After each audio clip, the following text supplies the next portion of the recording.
First up, China and the U.S. have agreed to hold high-level talks on the two countries' Phase 1 trade agreement. The talks come amid heightened tensions, including closed consulates, disputes surrounding the coronavirus, the U.S.'s recent ban of TikTok and Wechat, and increasingly hostile rhetoric. Now, having weathered the storm through most of 2020, can the trade deal remain intact? And have both countries kept to the promises highlighted in the agreement? And despite other issues, can talks on trade ties continue to move forward? To talk more about this, I'm now joined by Professor GONG at the University of International Business and Economics here with me in Beijing, and also Mr. Max Wolf, Chief Economist for iCash Group. Great to have you both with us. So let's talk about this. The Phase 1 trade deal between China and the United States was more than just about China's pledge to buy $200 billion worth of American goods than the 2017 numbers. So let me start with you, Professor Gong. What other aspects were there to deal for both sides, and have all the promises been met by both sides as of mid-2020? Well, I would say for the most part, it is indeed a purchase commitment from China, as you mentioned, $200 billion over 2 years compared to the 2017 level. If you look at the numbers, that's about, I would say, about $64 billion of additional purchases over this year. Now, obviously, this is going to be affected by the pandemic situation, both in the United States as in China. I mean, on the China side is a demand issue, on the United States side is a supply issue. So obviously, I think if we look at the prorated basis as of the second half of the year, the first half of the year, of course, it's going to be falling short, but that doesn't mean that China is in violation of its commitment. I think overall, $172 billion of total imports from the United States for this year is still quite possible, given the very robust economic recovery as of now in China. So I think there's still a chance that it will be fulfilled. And of course, both sides will be discussing this in the next few days. I believe it's going to be on August 15th. But I also want to mention that there is indeed a clause in the agreement that says that in the event of a natural disaster or other unforeseeable events, both sides are supposed to consult with each other. And I would definitely say that COVID-19 fits the very definition of a natural disaster. Yeah, well, the U.S. is saying China is not importing enough as of mid-2020 to reach this year's trade deal targets. So, Mr. Wolf, let me bring you into this. How are you looking at the implementation of the Phase 1 trade deal as of now?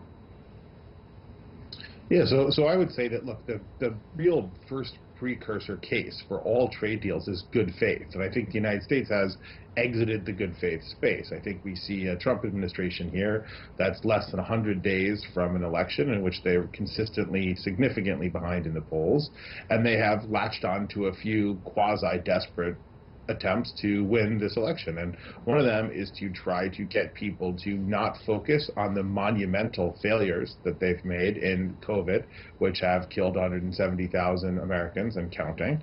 And unfortunately for this trade deal, they have decided that it's better to try to blame China. That makes a sort of bit of a poison chalice here. So whatever's in the cup, it's hard to drink from the poison cup and to drink up friendship. I do think that's made this difficult. I think we've seen some real improvement in the U.S. trade deficit with China. So we're tracking, by the way, only half the year about over now, in 2020 to be back at 2016 levels of our trade deficit with China. And that's actually pretty significant. So better than 2018, better than 2019. So we have made some progress. I don't know if we're on target or not, but we're close, and that's an effort in the right direction. And I do also think that part of what we've been importing, relatively net importing from China, has been life-saving PPE and some other things that we are happy to have. In other words, we have lost fewer of our citizens because of those imports, and I don't think we would regret that. I think it's a bit crazy to talk about the trade deficit when you're importing the things that keep your doctors, professionals, and your citizens alive. I think we would probably be smarter to say thank you on that one. But I don't like the environment here from the U.S. side. It doesn't look conducive to a deal. I am hopeful that whatever happens in November here in terms of the election, that beating up and blaming China stops being a political sport in the U.S. and we can move on to have a good relationship with our most important trading partners. Now, another issue that's coming up is this TikTok ban. China's Foreign Ministry spokesperson Zhao Lijian responded in a press conference on Wednesday saying it has nothing to do with national security, adding that some self-serving people in the U.S. prefer to wield their sticks of sanctions to hit others when they inevitably end up hurting themselves. Now, reports say that China might bring up the U.S.'s ban on TikTok and Wechat as well during trade negotiations. Professor Gong, might this provide some clues as to how China will ultimately respond to the ban, or how it will likely be addressed during trade talks? Well, I think from China's perspective, it definitely wants to bring this issue to the agenda. But I'm a little bit skeptical as to whether Mr. Ambassador Leiheiser is willing to talk about it, and also whether he's entitled to talk about it. I think this is an issue very much pertaining to the State Department as well as to the Department of Commerce. I mean, he's representing USTR. So I think I would expect he would do some pushback. He doesn't want to talk about it, but I think, nevertheless, Chinese side will probably still bring this issue to the table. And I think definitely he can play a role of conveying the message back to the White House that this is an issue that Beijing is very much concerned about. Mr. Wolf, how are you looking at this, the ban on TikTok and the issue of Wechat? Yeah, so I mean, I think this to me looks like part of a pattern here that may have gotten a lot of public attention around Huawei, but has moved on. The major initiatives around technology and big technology firms clearly have a role in the future. The promise and excitement that many people feel, and both in the enterprise and the users and companies around the internet, is the promise of a relatively open internet. And what we have is a movement toward a relatively less open internet, which is bad. I would further say it's a strange position for the U.S. to take, that you can't trust foreign tech companies, because our tech companies are in every country in the world sucking up data. And if we're going to move to a world order in which foreign technology companies aren't to be trusted, then the United States will be the single biggest loser in the world from that, because our big tech companies, from Facebook to Google, etc., they really do expect, need, and want to be in every country on earth. And if everybody else plays this game, I think we'd be devastated, if no other reason than about 40% of our stock market performance every day is these few big tech companies. So I don't think this can be a pillar of global economic cooperation. And again, I hope that it's just the traditional empty grandstanding of a president desperate to distract attention from his myriad and increasingly lethal failures in the U.S. here in terms of his leadership. Now, Beijing has said it's willing to move forward with negotiations, while President Donald Trump has said he's placing less emphasis on the deal due to China's alleged mismanagement of the coronavirus. He said this during an interview with Fox News. He said he doesn't feel about the same about the deal now. Why are these issues being linked here, Professor Gong? Can the deal survive in light of the pandemic? Well, the deal doesn't mean much to him if you count the number of days he is going to have left to be left. If as the speaker said, that he is trailing way behind polls for the coming November 30 election. So I think this deal is going to be used more as a sort of a campaign tactic, as a way of attacking China, blaming China that China has not lived up to this commitment, blah, blah, blah. So the real substance of this deal, I think, is not so much about reducing American deficits, trade deficits anymore. Although on the China side, we would still like to stick to the deal. We would like to still buy, the great American products to the extent possible. But there's a different perspective here from Washington. Now, regarding the second phase negotiation, I'm really skeptical it's going to be on the table. I think, with the time, even talking about reaching a deal takes time. Remember last time, we had how many rounds? I think at least 15, 16 rounds, right, into the negotiation over a span of at least 2 years. So this is going to take time, and I don't think he has the time time is not on his side. So it's totally a moot point even to talk about the second phase. So I think that's what he's talking about. He doesn't have the political capital nor the time to be engaged in a second round negotiation. So so he's saying that he's not interested in that anymore. Is this merely negotiating tactics, Mr. Wolf, or does the Trump administration gain politically from a breakdown of the trade negotiations? I think that President Trump's adversaries have made the effective mistake, which has helped him greatly, of assuming his incompetence and disorganization is tactic, right? So occasionally, perhaps, but I think what you have here is more disorganization and incompetence, and I think you have a little bit of increasingly kind of desperate effort to do what has always worked for him, which is to blame other people, to change the story, and to make it something terrible someone else did, as opposed to some sort of shortcoming of his administration's. I understand that. It has worked. We obviously don't know what will happen in November, and sitting presidents are often reelected, so this one could be as well. The polls don't look great now, but still a while to go. Look, I don't think we know for sure, but I think we have a high level of inconsistency, and we have something which is sort of tragic here for the U.S. and for the trade negotiation, which is abnormal in American history, which is we have kind of a cult of personality leadership here in which the president says and does all kinds of things, many of them bizarre and hard to understand, and then the people in his inner circle have been selected and promoted purely on one basis, that they are loyal to him. And they run around and pretend he hasn't made a mistake, or that whatever mistake he's made is okay, right? And that makes him very, very, very difficult for anyone to negotiate with, because you don't know what he'll wake up and think tomorrow, what his Twitter account will say this afternoon. And I think the honest truth is he doesn't know what he'll wake up and think tomorrow, and he doesn't know what he'll say on Twitter this afternoon. So it'd be very difficult for anyone else to know more about your thinking, if you're this fellow, than he does himself. And very interestingly, while all this is happening, Washington has also sent someone to Taiwan. And during that visit, U.S. Health and Human Services Secretary Alex Azar hinted a trade deal between the island and America. So, Professor Gong, Taiwan's leader Tsai Ing-wen also brought up the possibility of a free trade agreement between the two in a speech on Wednesday. I mean, how might the Chinese mainland react to this news besides their earlier protests to Secretary Azar's visit, and how could a prospective trade deal between U.S. and the island factor into upcoming trade talks with China?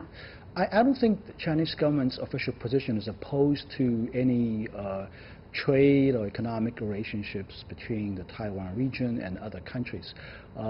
China's position is really at the official level, government level. For example, Taiwan is indeed a member of WTO, Hong Kong as well. Hong Kong has trade deals with other countries. So, so I think at a basic level, I don't think we are very much opposed to that. But the latest reports indicate that that deal is not coming. That is because United States government imposes strong conditions on Taiwan as part of the trade deal in terms of exporting agricultural products, especially pork and beef to the island, and there's a lot of political resistance to that because of the political interests of the farmers and the agricultural communities in Taiwan, that they don't want to see those American products being sold on Taiwan Island.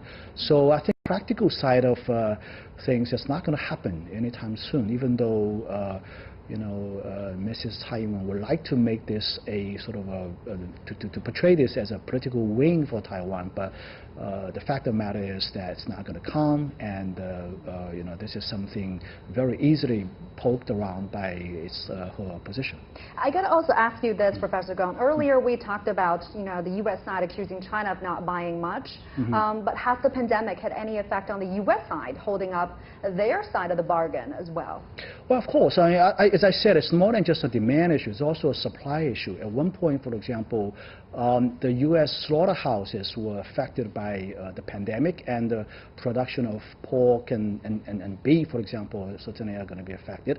And that percolates down exports to China. Another actually quite important issue is the energy products. Another deal there were, as I remember, it's about like $23 billion of worth of exports of energy products to China. But the problem is that this deal was negotiated when the oil price, for example, the West Texas Intermediate, was hovering around $60 a barrel. But now, even dropped to $11 per barrel, and now recovering to about $40 at this point. What it means is that China not only has to buy these things, but also has to buy a lot more because the value of these transactions is going to be affected by the price. A 50% drop in price, for example, means 50% more volume imports. Whether we can, this is actually more of a storage capacity problem. China's economy is coming back, that's for sure. So demand for energy products is coming back. But we have a capacity limit, we have a storage capacity limit. We can't import these things and have them parked on the sea in the ship. So it's also a supply issue.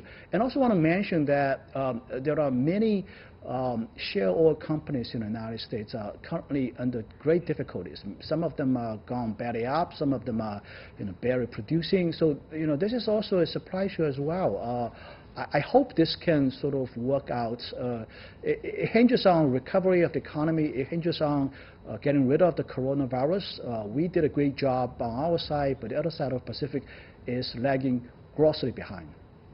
Yeah, now despite the setbacks by the pandemic and the tit for tat between the two countries, here we are. The big question is, where do we go from here? Very briefly, final question over to you, Mr. Wolf, because earlier Professor Gong was saying that he was skeptical about a phase two trade deal, whether that's going to happen. So what do you think? Is the deal likely to move forward from here? What are the chances of, say, a phase two deal coming to fruition? It's very hard for me to see any meaningful January where we begin to see the effects of the new election that would be coming, right? So I don't think we'll make meaningful progress there. I think, unfortunately, we could see, which is a danger we've had to deal with now increasingly for the last few years, which is rhetoric designed to make you look good at home by bashing foreigners can quickly become international problems, right? Those things can worsen badly. So I think there's a possibility of further deterioration. I think it's hard to be optimistic that we'll see a positive change between now and then, although we could, right? I think it's really going to be a story of there'll still be, issues and problems. I don't think those go away. But if we get some change in Congress, by the way, on November, as well as a possible new leadership, I think that might reset the table a bit. I'd make one other point, too, which I think one of the problems we're going to see is that production and export in China has recovered much faster than the U.S., and we also tend to make most of our positive balance internationally on services, some of which require people to travel and deliver services in person. And given the state of coronavirus globally and the state of coronavirus in the United States, our service exports will be poor by many standards, and we're going to have, therefore, a worse trade balance. Nothing to do with China or this phase one or phase two or any trade deal, just a matter of the fact of a changing global economy. All right, we'll keep watching this developing story and see what come out from that latest round of trade talks. Many thanks to you, Professor John Gong and Mr. Max Wolf. We'll take a short break. Stay with us.